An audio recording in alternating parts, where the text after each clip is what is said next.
Welcome.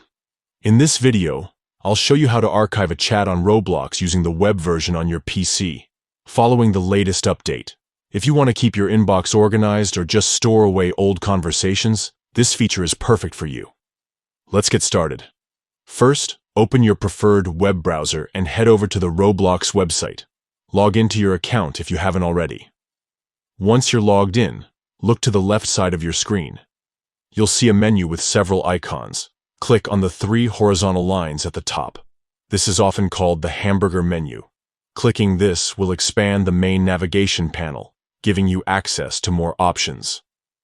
From the expanded menu, find and click on Messages. This will take you to your inbox, where all your conversations are stored. Here, you'll see a list of all your chats, including both group and private conversations. Scroll through your messages and select the chat you want to archive. Just click on it to open the conversation window. Now, look for the Archive option. This is usually located at the top of the chat window, often represented by a folder or archive icon.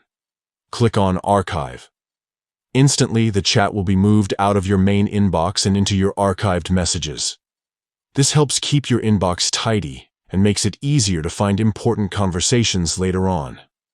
If you ever want to access your archived chats, just return to the Messages section and look for the Archived folder or tab. You can open any conversation from there, and some versions even let you unarchive if you want to bring it back to your main inbox. And that's it. You've successfully archived a chat on Roblox Web using your PC. This simple process helps you manage your messages and keep your Roblox experience clutter-free. Thanks for watching, and enjoy your organized inbox.